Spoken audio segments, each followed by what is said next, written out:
Going on, guys? I wanted to fire up the camera, show you a little modification you might want to do if you're using one of these Klein Impact 11-in-1 ratcheting screwdrivers with the ratcheting mechanism on it. If you're trying to use this with one of my sheaths, there's something that might happen. Sometimes these things fit like really loose because of the new detent that they put in these. The original ones have this ball detent, which I think actually works a little bit better, you know, as far as retention. These have kind of a split ring, or almost like a C-clip or a circlip. It's basically a wire detent on the inside there. Not sure how well that's going to show up on camera, but right there, maybe about a 1/4 inch in, give or take. Kind of see it right there real good where the light's shining off of it. There's a little piece of spring wire in there that's meant to fit in these grooves on your hex adapter there, and sometimes it just like barely grabs. I mean, you feel like you can almost turn this upside down and it'll pop out. In fact, I've had times where just popping it like that, it'll fly right out. And a lot of that is because it's kind of a floating ring. You know, it might have been better if they made that ring just a little thicker, or you know, a little tighter tolerances. It just kind of floats kind of back and forth in that slot in there, and sometimes it gets centered up in such a way that you have just a very little amount of material holding into these grooves. So I'm going to show you guys how to fix that. It can be a little bit of a pain, but all you need is something with a sharp point, really, and a pair of pliers. You know, even like a nail, or, you know, any kind of a pick. You know, these little hook picks from Harbor Freight. I think you can get like a 5-pack for $1 or something like that. Sometimes they give them to you for free. If we just reach in here, there's kind of a center point, and actually you can kind of see right there where the light kind of shines through. That's where the two ends of this wire retention ring kind of hook in there. So if you kind of push it off to one side, and even if you go into one of these like little V grooves that the hex bit fits into, you can kind of get down in there, push your pick in to where that wire bends back out, and just give it a twist up, just like that, and it'll pop right out. And then you can just kind of wiggle it out of there. This is what the ring looks like, kind of a bull ring.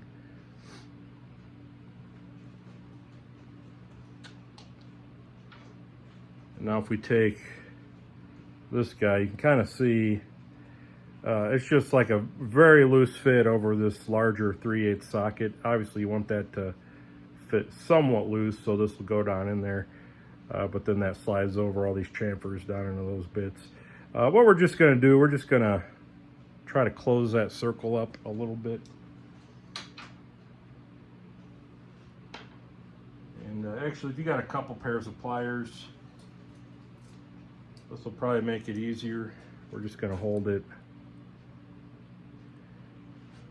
you know, just like that on one end. So I've just got a pair of needle nose here, and we're just going to go around. You want to have a tight grip on the one side. Just go around and just every few degrees of that circle, just try to bend it in a little bit. Or what you could even do would probably be better, just kind of hold it like that, then grab the other side. Just kind of flex it in a little bit, just real lightly. You just want to kind of close that gap up. You know, try not to get it too out of round.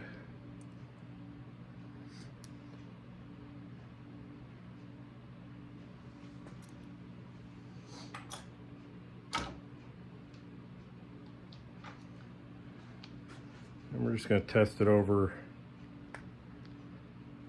Make sure this still fits, which it does, and you could actually feel a little bit more resistance there. That's all you really need, is just a little, and you can even test it on this like blue ring there, where it kind of, you know, make sure it fits inside there. So now once that's done, again, going back to where the light shines through, that's where your two little fingers that stick out go into. We're just kind of going to angle this down and get those started in there like that.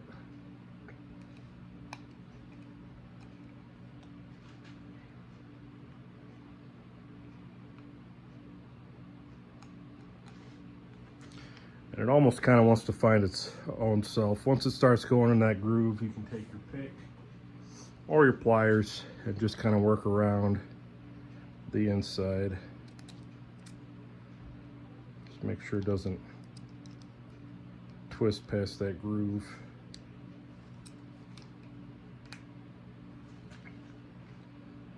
Now if you're working it down and it pushes past down into the inner chamber there, just hook it and pull it back into the groove. But it pretty much almost puts itself right back in.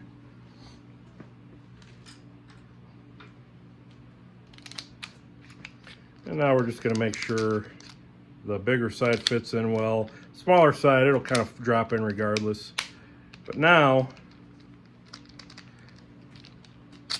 you know, we can still pull it out, but it's just that much tighter and better. And hopefully, if you did it right, you could stick it in your sheath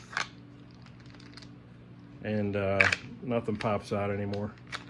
Now, another thing you could do, and I don't really recommend this unless you've got some experience with Kydex. This can be kind of loosened up if you take like a hair dryer or a heat gun, like for painting and stuff. You get one of those heat guns. Even if you probably just left it on like the dashboard of a hot car, it might be enough. Or I guess you could put your oven on like 300 degrees, stick it in there for a few seconds, but then the whole thing kind of wants to balloon out.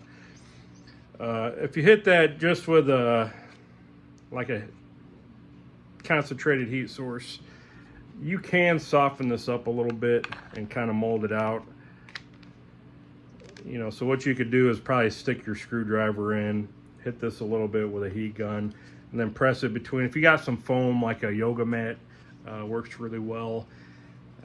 You know, probably even like a memory foam pillow or something could be enough, or you could just use your fingers if you got some good gloves on.